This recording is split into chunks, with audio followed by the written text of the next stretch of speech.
Good evening and welcome back to the Cheltenham Exchange as we move on to our day 2 preview.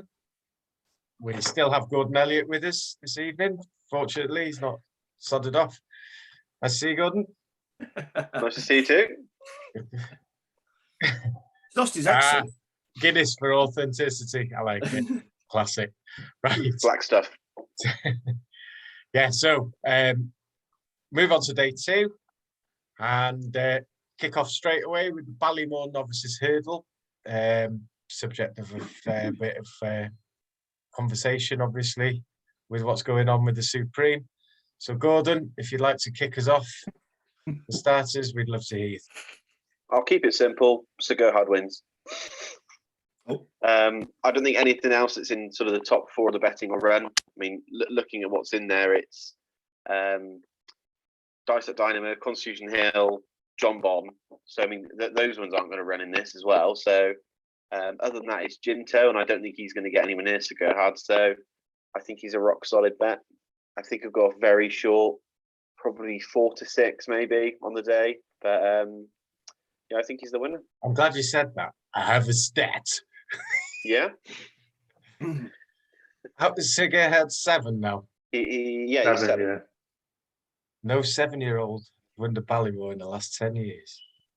How many have gone for it? No idea. Absolutely no idea. I don't make up the stats. John sent them to me. That could be one 7-year-old there. You never know. Could well be. Could well be. Okay, so yeah, dismiss my stat as much as you like. That's my input done for the day. No, I like it. You did say, to be fair, wherever Sir Gerhard goes, he's going to win. Yeah, I think he'll win. I think he's the best novice hurdler. So, yeah, whether it's here or the Supreme, he's going to win one. He's going to win either of them. Okay. He could probably win them both, to be honest. Running them both, he'll probably win both. On that note, Matty. Yeah, obviously, if Sir Gerhard comes in, I want him to win. That's talking from pocket more than head. Mullins has won the Ballymore Neptune twice since 2010, 14 on York Hill, 14 in 2014, York in 2016. Both of those had won a hurdle race over 2 mile forward before going for. Neither Sir Gerhard or Dice at Dynamo have run over that distance under rules. I think Ginto, whichever way you want to pronounce it, seems to be a little underestimated. He's done a little wrong so far. Won all his hurdle starts over 2 mile 4. Last one coming in the Grade 1 Lawlers and Nace. Granted, the form of that race hasn't worked out too well so far, but he did it nicely enough. I don't think he'll have a problem with the extra furlong. And Gordon seems to think he isn't as slow as some people maybe think. One I do like, and it all depends if he comes here and if Sir Gerhard does come in, and it's more than likely that they will set this one up in trip to the Albert Bartlett, which I hope they don't. He won a Grade 1 last time out at the Dublin Racing Festival over 2 mile 6, and it is Manana Kakuna. Jumps very well, very quick over his obstacles. Nice mixture of pace and stamina in what we've seen so far. Could make the run-in, but doesn't need to, as we've seen at Navan in December. The worry is, obviously, if they set Sergi or Dice up here, they will go the Bartlett with this one. Flip side, Mullins will have a few darts in the Supreme, so he could have a couple of very nice ones in this too if he decides to run Manella Kakuna and one other in Sergi or Dice, because he does have others for the Albert Bartlett in Ramilles. He'd be a strong fancy for me if he rocks up, and not long until we find out come final bet. So it's all around that, isn't it? To be fair. Great stuff. Ian. Well, I know Willie Manning watches this show religiously. So I'm just saying this, Willie, you've got to send Dysart here. Dysart needs to come here. Why does he? Maybe talking from my pocket, yeah, I know, but I don't know. Just to say, I think it'd be more the trip. I know we've had this discussion before. He's won a 2 mile free bumper. I think he'd be better over this trip there rather than Sir Gerhard. Either of them will win, but I think it will suit Dysart better myself. The one I like, Teach Way, sadly looks like he's had a setback and it's out, which is Walking on Air for Henderson. I believe he may go Aintree, I think.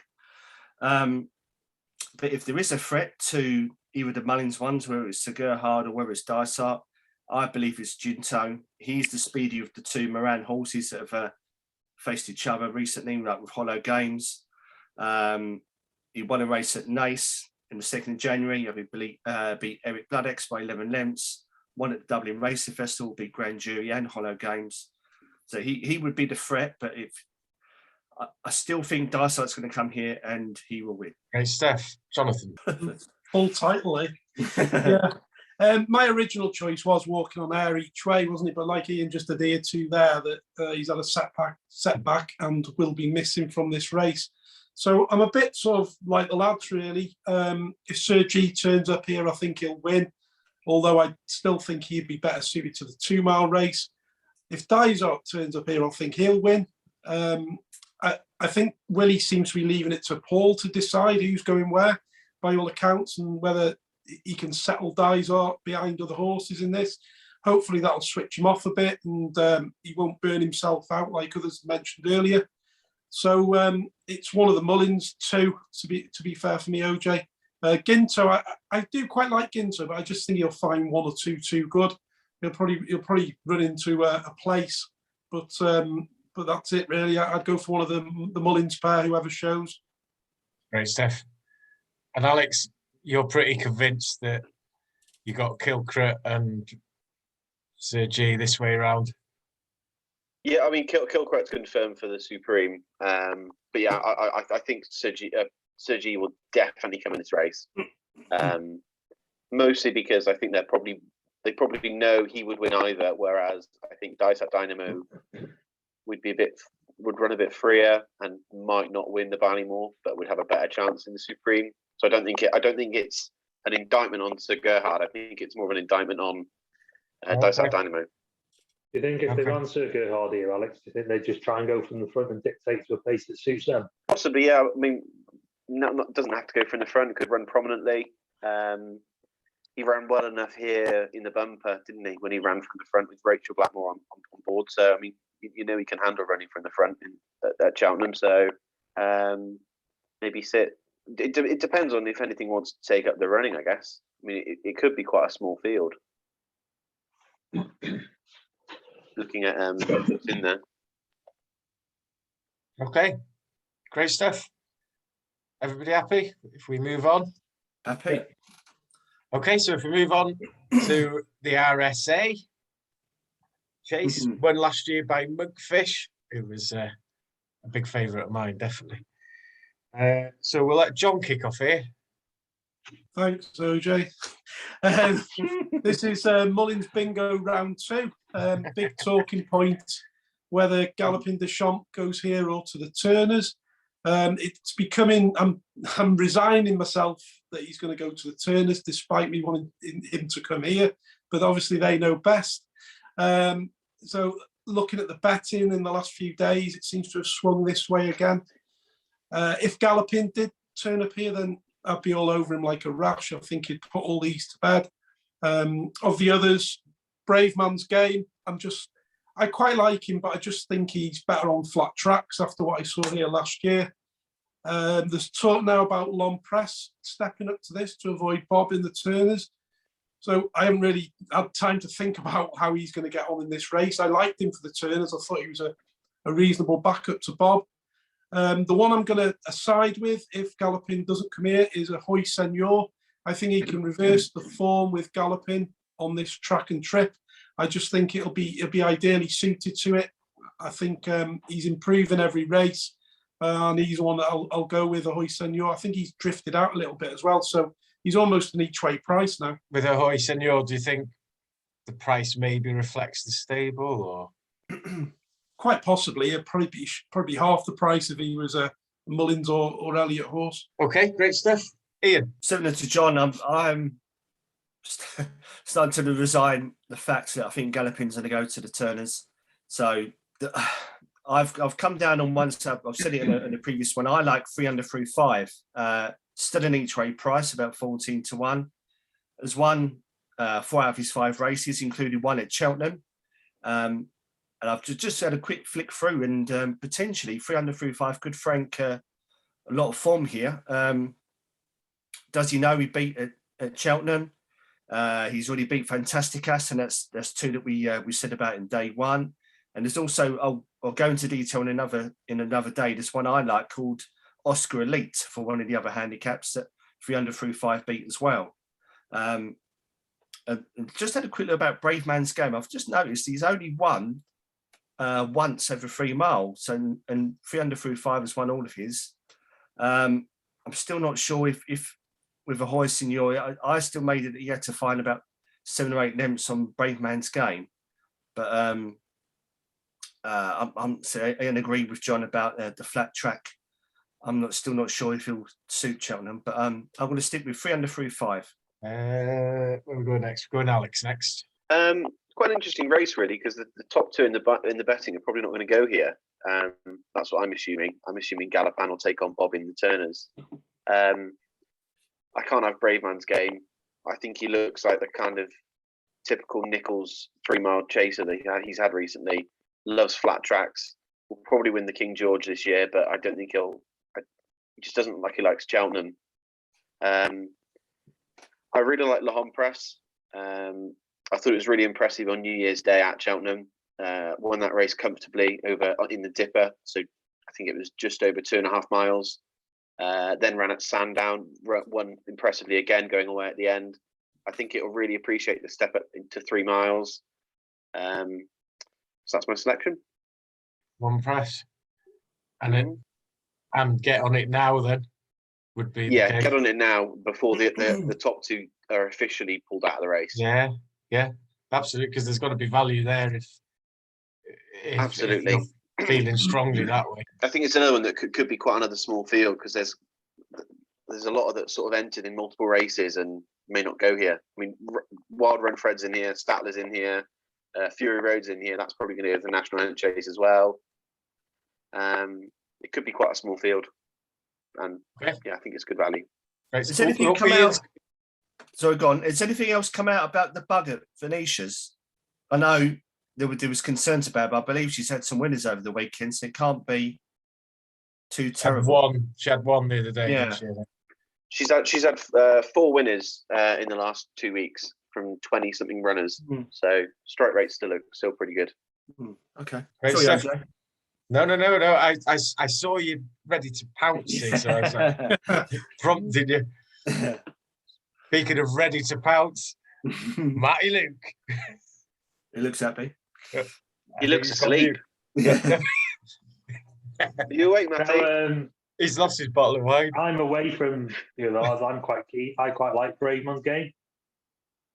Loved him last year. I think he is going to be some 3-mile chaser for a couple of years to come. Yeah, obviously, Galpin and Bob are going to go to the Turners and take each other on, aren't they? Home Press is coming here now because Galpin is dropping to the Turners. I think Brave Man's Game takes the beating. I'm similar to Ian. I do like 300 through 5. Game might not have the pace that people expect, but he jumps well, and he'll keep going. He'll just run from the front most likely. I think he's a great each-way price, but on the day I will probably, or I might even do it before then, I'll look to play Brave Man's Game to beat 300 through 5 in the forecast. Okay. Great stuff. So 300 through 5, Ian and Matty both pretty keen on. Alex is very strong, I'm guessing, on long press there, assuming the top 2 come out. And John's siding towards Ahoy Senor. Okay, fellas, thank you very much. And we move on to the Coral Cup Handicap Hurdle over 2 miles 5. And we'll let Matty kick us off on this one. Yeah.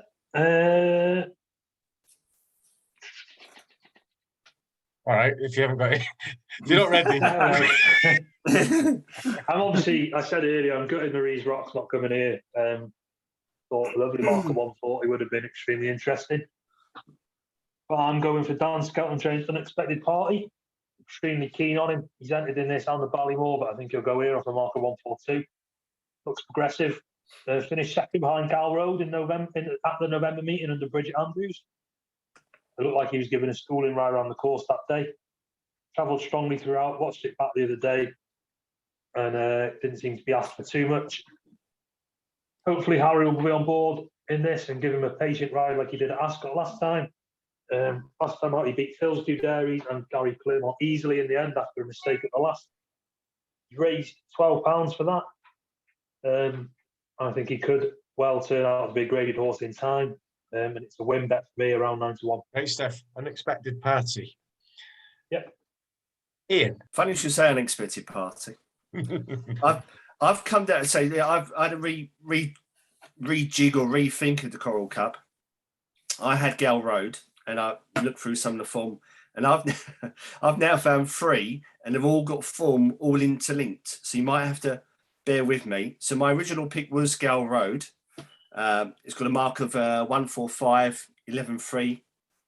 Nice little weight. Won at Cheltenham over 2 mile 5, and then lost at Newbury. He gave him about £6 to £8, and then lost to Metier when he was top weight by length.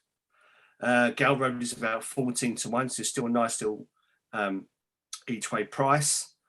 And then I come across what Matty said about Unexpected Party. Now, Unexpected Party 142 was second behind Gal Road in November. And then Unexpected Party again was second at Wetherby on Boxing Day, and then has gone on to win a handicap race at Ascot, I believe, in January. And then the third one that's all interlinked is Good Time Johnny. Good Time Johnny was 6 in the race at Cheltenham, which involved Unexpected Party and Gal Road. And I believe that Good Time Johnny has come out and won twice since, I believe, at Leopardstown in December and February. I've got, you might have to bear with me. Good Time Johnny is 12 to 1, mark of 146, and it's at 11.4 weight. So they're all interlinked. So I think Gal Road will win. But at the minute, he's quite a nice each way price. So Unexpected Party's not. I would just do him to win at the minute, 9 to 1. But I'll probably have a play on the 3s that are all interlinked. Great stuff. John. Well, I'll go for, I've got a couple written down here. I'll go for Grand Roy in this, or Wah, or however you want to say it. He raced Navan the other week when he was beaten soundly 12 lengths by the Devil's Coachman. He finished 4th. He seemed to race wide that day. It looked to me like he wasn't trying particularly hard. And then when it came to the finish, he sort of just was pushing and pulling a little bit. Like it looked like he didn't want to go forward. So I think he's been given £2 by the UK handicappers. So he's up to 149. So I think that's just about manageable. I wouldn't have liked to see him going up any more than that. So he'd be my first choice. The other one noted is Al Dancer, who's down to 143 now, which is only £2 above his last winning mark. And it's £8 below his last winning chase mark. So I think he's well handicapped for this if he comes here. But he's also entered in the Pertemps as well. So I'm keeping an eye on him, which way he goes. But he'll definitely be one I'll be playing on the day. But yeah, they're the 2 for me in this one, OJ. Grandwa and Al Dancer. Lovely stuff. And Alex. I can't believe I'm about to do this, but I'm gonna. I knew you would. There's a reason I came to you last. Please be Del Jacob. Please be Del Jacob. No. I'm going to put up a Philip Hobbs horse at the festival. Oh. I quite like Camprond. Now his form is in that Greatwood. So I've mentioned this a few times. This Greatwood hurdle, but just scrolling through in terms of the horses that have won since from the Greatwood. Tritonic was 5th, has won since, won a Grade 3. Glory and Fortune was 6th, won the Betfair hurdle. Marie's Rock has won twice, she was 7th. Botox Haas has won, he was 8th. Bally Andy's won twice, he was 14th. Cormier was 15th, has won twice. Mick Maestro has won twice, and he was 16th. And Roland Ward's won as well, and he was 17th. There's so many winners that come out of that race. I think it's really good form. He ran at Cheltenham in October, and he ran in like a Ballymore trial, so 2.5 miles, which is obviously the distance to Coral Cup, and he absolutely hacked up. Then they switched him, they moved him down in trip in November for the Greatwood. He looked like he was slightly outpaced, but stayed on towards the end.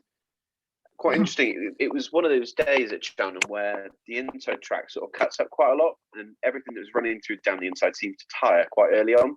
and everything that sort of came around the bend around the outside seemed to sort of fly up the hill, and he was on that inside track, and everything else around him sort of fell away, and he still stayed on at the hill. So I think he's a really good bet. I think he's got a good chance. I mean, as I say, his form from that race has worked out really well. He was 4th in that Greatwood. So yeah, he's my selection. And it's JP horse, is it? Yes. Even though it's trained by Hobbs and he's awful at the festival, I've got to do it. Sounds good. Sounds good to me. Okay, so quick recap then. Camper on for Alex. Where are we now? Hang on a minute. We've got Unexpected Party for Matty, was it? Yeah. Ian, you were siding towards Gal Howell Road. Road, but also tied in with the form for Unexpected Party Yeah. Yeah. and Good Time Johnny. And speaking of Good Time Johnny is on Grand Droit. Okay, fantastic.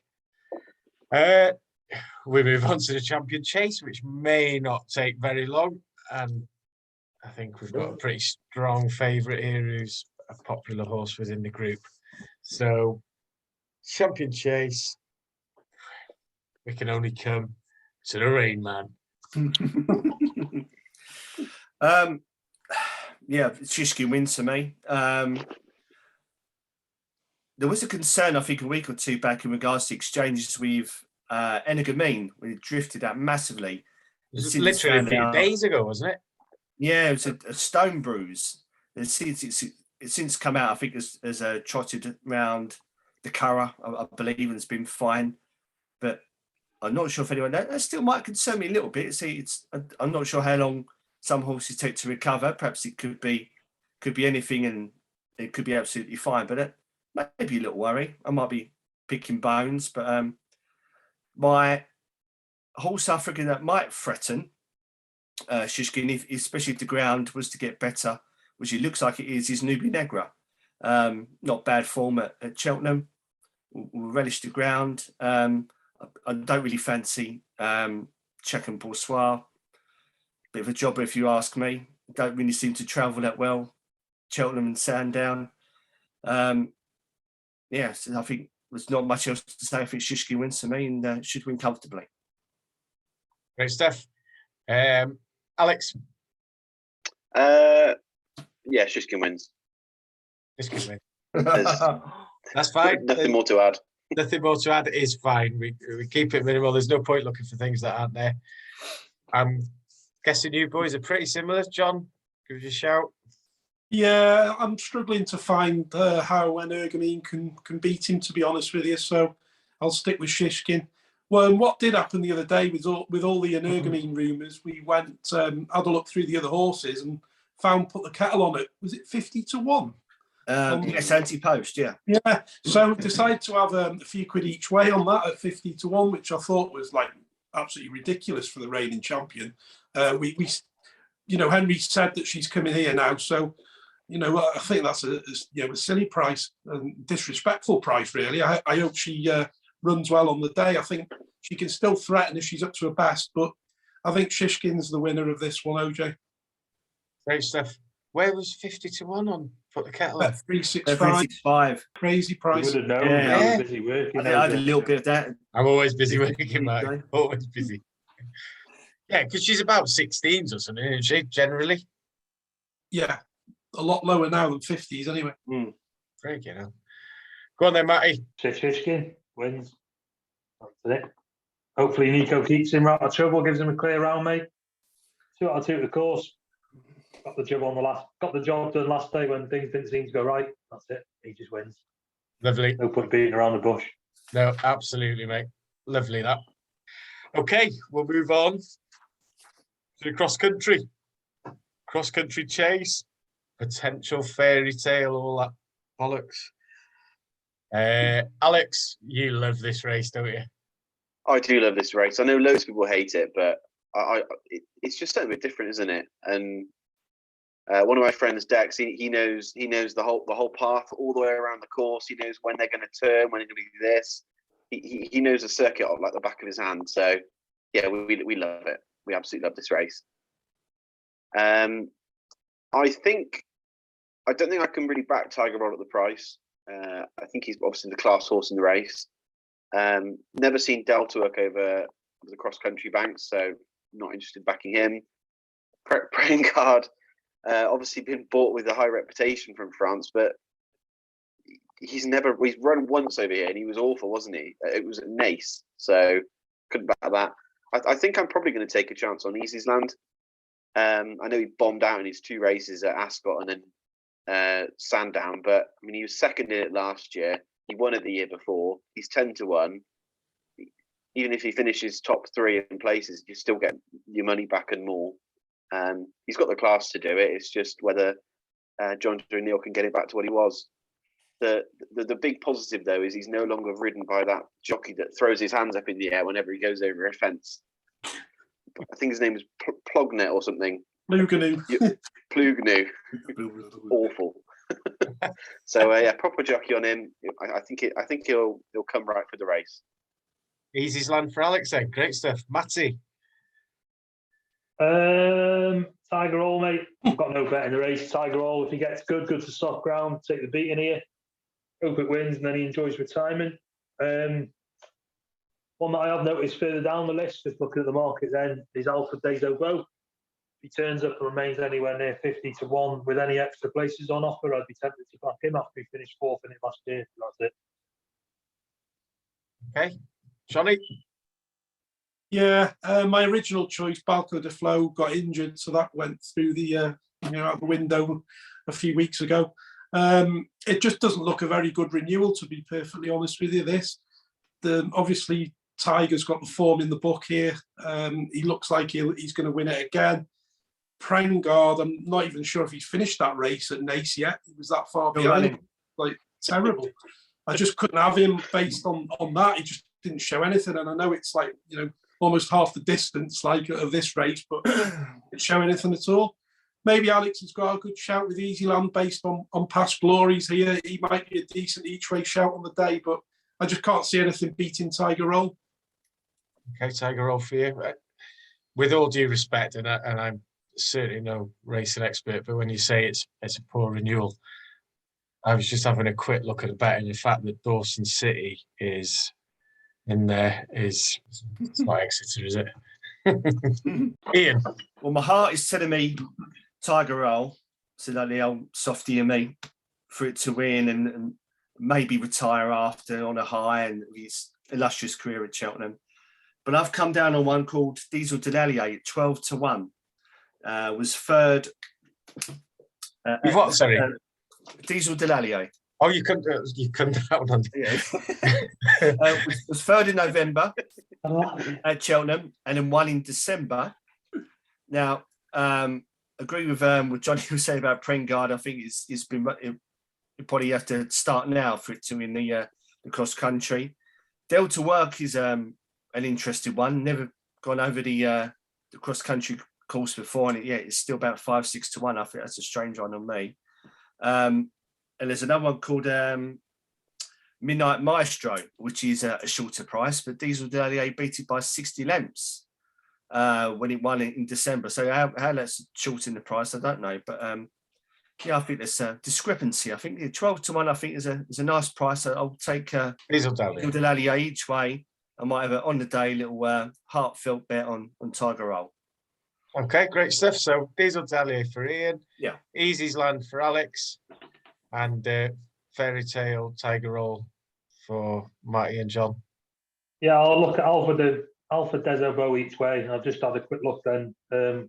Tiger Roll to win by 10 lengths or more, 15-2. And play on that. And obviously Dawson City's going to win it now at 50-1 after my if he wins, he's going to win it on the bridle and he's just going to cancel it. Great stuff. Who are we starting with next? Ian. I'll go. We're on to I believe we're on to the Johnny Henderson Grand Annual, aren't we? We are. I've come down on 2. One I hope doesn't. I should say comes here rather than the Arkle, and that's Core Sublime. I backed Core Sublime after its win at Galpin. Mark of 151 to 11.7, so it's not bad little weight. Core Sublime has form, funny enough, with Fernie, Hollow, and Riviera de Tel. My each way shout, I think we've discussed. Johnny likes this horse as well. It's called Before Midnight.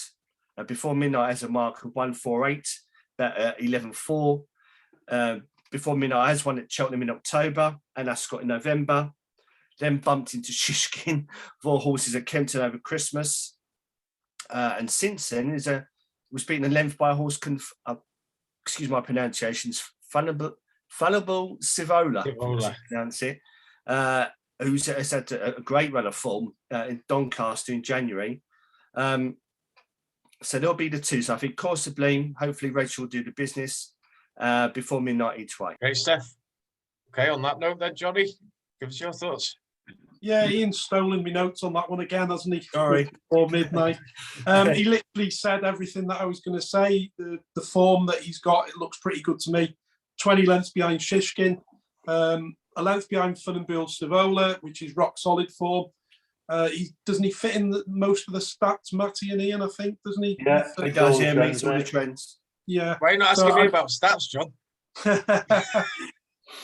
So yeah, I just think he's got a great chance. Like, I think his price has gone a little bit now, but he should be there or thereabouts. The other one that I put up was probably Embittered. He was going quite well last year when he was brought down. I'm not sure he was brought down or he fell at the 9th, but he was going quite well at that point. He might have a say in it, but I'm going to go with Before Midnight. Before Midnight for you as well, Johnny. Great stuff. Matty? Yeah, I said it on the last one. 3 selections take my fancy. First one's been nicely found in the market now, and it's the name on most people's lips, and that's Buddy Rich with Gordon Elliott. It's his only entry at the festival, and he looks to have been laid out. I'm like the lads. I really like Before Midnight. He'll probably be my main play in this race at 16-1. Ticks all the boxes. Finished 1 length behind Funnable Sivola, who was racing off 152 last time, and Before Midnight mark has been left unchanged on 148. Funnable Sivola since come out and won again since at Newbury and is now rated 159. He beat 163 rated Show Royale and 160 rated Hitman comfortably. Before Midnight just looks a great bet. And the other one at a price is 33-1, and it's For Pleasure. Won 1 chase start out of 5 at Plumpton in December, beating Nassalam and racing off a mark of 137. Gets the race here off 138. I watched his races back. On a whole, he seems to jump well. He's entered in the Arkle as well, even though that doesn't look a strong renewal this year. He's been beaten by Edwardstone 2 times already this season. Off a mark of 138. Hopefully the yard think it's a tempting mark, and they look to opt here. At 33-1, I think he's a great each way bet. Runs the course well as well. Interesting you should say that. Alex? Well, Matty stole my thunder there with Oh, no. For Pleasure. Yeah, I really like him. 3rd last year in the Supreme. Got a nice lower weight, 138. His last 2 races have both been in grade 2s. Been in the grade 2. Yeah, both in grade 2. So he ran in the Kingmaker, and then also grade 2 at Doncaster. Form behind Edwardstone, who, as I mentioned earlier, I think is an absolute banker for the Arkle. He runs well at Cheltenham. He'll run from the front. They only have 10 stone 8 on his back. It's probably his best chance of actually winning at Cheltenham because he's got such a low weight. I think he's a solid each way bet. Great stuff. Yeah, that tied in quite nicely there. Impressed how that went there, Matty. You stealing Alex's thunder, but I was looking at For Pleasure. I told Alex about him a week and a half ago. Nah, he's been on my notepad for a while, Matty. I noticed, was it last time out he fell or the time before? Who? No, it was the For Pleasure. For Pleasure. It was like, I think, 4 times out ago. Oh, was it that long ago? He fell and brought down Edwardstone, didn't he? 3 runs ago he fell. 2 runs ago. No, I was looking at, yes. 2. He fell first time out this year when he brought down Edwardstone. Yeah. And he finished 3rd, beating 15 lengths by Edwardstone.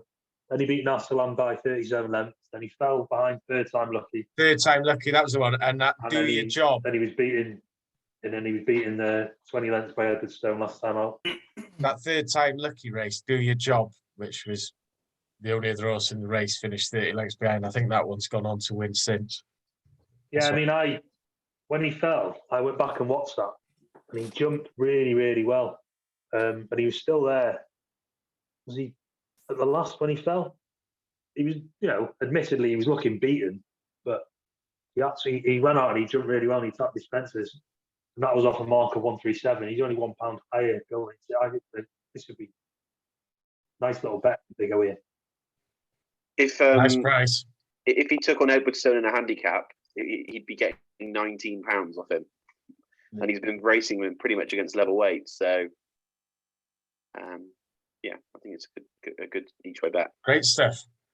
So we've got Cursebleem, Ian. Yep. Before midnight, John. Yep. Before midnight, Matty with For Pleasure. Before midnight with For Pleasure. An as each-way well, price. yeah. Must be mentioned that Before Midnight is also a bit of a fancy for Ian as well. And For Pleasure for Alex. So there's some decent prices to pick the bones out of there, potentially, with quite a close consensus. So great stuff, lads. Okay, so we'll wrap up this one and do it fairly quickly, I would have thought. Keep this video as short as possible by finishing off with the champion bumper,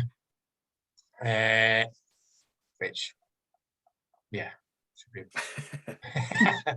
be pretty close to the top of the market, but I'm guessing not much else to say about it. Matty and John, I'll let you fight out over who kicks us off here. Yeah, I'm all about American Mike for me. So that's you then, Matty. Yeah, I'll just jump in. It doesn't matter. I'm joking. Like I said, we got on him June time last year when I mentioned him 2 years after watching him point to point. Got him up on Twitter about 16 to 1 before his debut at Down Royale, saying it was a bit of value with looking ahead of the market. There wasn't going to be much in the race. He travelled powerfully throughout that race, and he won. Beating next time out, we're in a Royal Romeo by 7 lengths. He then went on to the future champion bumper at Navan in December. Again, he looked impressive. Beat Battling Bessie 17 lengths. She's come out and she finished second at the Dublin Racing Festival in the Mayor's Bumper on the Sunday. It's the same tried and tested route that Sir Gerhard went before he switched stables to Willie Mullins. And then Facile Vega's come out and fair play, he's looked extremely impressive in what he's done. But no, all about American Mike for me. American Mike. The quicker they go, the better he will be. John? Yeah, I haven't changed OJ since the last video. Still American Mike for me. I mean, obviously Facile Vega's the talking horse, and these look very impressive, but I still like Mike. The others, Redemption Day's form's been franked by, is it Music Drive the other week? Who beat that Sandor horse, isn't it? So they'll sort of know where they go with him, won't they? That beat Sandor Clegane, didn't it, last week? The one that I quite like at a price, who finished behind Facile Vega, is this Joyau Machin, another French-sounding one. He finished behind Facile Vega, I think, in maybe his first race. And I think he came out and then won his bumper after that. And I think he's still available 40 to 1 on 365 at the moment. I think he's a Donnelly horse, is he? I think, without checking. But I think he might. Yeah, I think he might have a chance at a big price. So American Mike is my selection, though. American Mike for you as well. Similar situation to last year, isn't it? Really, where with Sir Gerhard and Kilcrick, where one's come along a bit later. Speaking of which, Ian. It's so tough. I have to admit, from the get-go, I have bet both. As Matty said, we discussed American Mike during the summer. I think May, June time, and we had we got about 33 to 1 at a nice price. JJ Cod could be the factor. It seems to love the bumpers, and just what Matty said, I'd written down here. Royal Romeo's come out and won since. Facile Vega. So again, I think about November time, Christmas time. Willie Mullins come out at one of his dinners and said that he had a horse from Crevega, Facile Vega. Could be anything, and so come out and subsequently won the bumper. and then won it at the Dublin Racing Festival doing handstands. I think it was about 12 lengths he won by. I believe there was about 4 or 5 horses that had won previously that had won and then bumped into Facile Vega since then. I don't think that's kind of what happened with American Mike's. That's what's kind of swayed me to. I know Facile is not really some sort of any price at the minute, but that's what's swaying me to go with Facile. But at the same time, you need to get away from the fact that obviously what happened to Kilcrup, similar sort of thing at the Dublin Racing Festival, won for miles. Appreciate it, the same thing. Won at the Dublin Racing Festival and then came second again in the bumper. But I'm still going to stick to my guns and stay with Facile. The each way one I found is an English horse called Mullenbeg. It's won, I believe, both its point to points and has come out and won at Cheltenham. I believe it's still quite a nice price. I might be about 20 to 1. Might be bigger, might be shorter, but the British Hope, I think it will be him. But I'll stick with Facile. So Vega, great stuff. Mullenbeg, Milton Harris. Yeah, he's had a great season, Milton Harris. Yeah, Really has. Alex, which way are you tilting? Well, I'm going to be really boring here and say I like American Mike. It's not boring, especially not at the current prices. I think what's quite interesting when you see a lot of these preview nights with people from Mullins Yard, whether it's Ruby or Danny Mullins or Willie, whenever they ask about Facile Vega, they always mention another horse. They're always, Redemption Day's good as well, or Mercury's good as well, or James's Gate's good as well. But when Gordon Elliott speaks about the race, he just talks about American Mike. I think that, to me, that's quite telling. That I think he's like head and shoulders above anything else he's got, and he always has a lot of good bumper horses. So I mean, Matty pestered me, and I got a nice price, so I'm very thankful to him for that. One thing that I did think that was quite interesting is that Mullins has got one in here that's unraced. Hulan Bator de Caius. You'd imagine it wouldn't go to the race if it didn't have a chance. It might be quite similar to who was the horse that ran in the Triumph last year? Horton Colours, was it? Horton Colours was unraced, wasn't it, for Mullins, and then turned up in the Triumph first time out and ended up finishing in the frame. Richie I horse think I might as have a go. Sorry? It's a Richie horse. Yeah, I might have a go, like a place bet on that. I mean, as I said, I can't see why they'd run it straight in the champion bumper if it had no chance. So when does Mullins first string ever win the bumper? Yeah, exactly. Well, not last year, didn't it? Well, no, they fancy Kilcrup. Fernie Hollow, hard, didn't they? Fernie Hollow wasn't first string. I think it was about 10 to 1, wasn't it? Appreciate it was first string. Yeah. But yeah, I just thought it was quite interesting that it's still in the race and it's unraced. Could be anything. Might be worth a place bet if you can get some good odds. A lot of these bookies do like 5 or 6 places, some of them on the champion bumper, so might be worth a different angle on that. Might be worth a big price bet now, seeing as the top 2 in the market are Ante-Post bets really now, aren't they? Yeah. The prices are great stuff. Okay, so thanks for that, gents. I think that pretty much wraps up day 2 for us. Well, I guess I better just summarise on the bumper. There's 3 of you who are in towards American Mike over Facile Vega. Ian sort of tending towards. But yeah, that pretty much wraps up day 2. Again, we'll have a quick recap. If I was to ask you all for your one bet of the day for the Wednesday, kick us off, John. American Mike for me. American Mike in the bumper. Alex? I'll go Lomprace in the old RSA, whatever it's called now. Long press. Yeah, you were Long keen press. on that one. Great stuff. Matty? Unexpected Party in the Coral Cup. Nice one. And Ian? I'll go Course Sublime in the Grand Annual. Course Sublime in the Grand Annual. Great stuff. Thank you, gents. And thank you all for watching. Remember to like, subscribe, Turn on all notifications. that shit down there. comment. Click, tell everyone, post it on Facebook. Tell all your that Aunt shit. Fanny. Yeah, Well, and yeah, we look forward to you joining us for day 3 of the festival.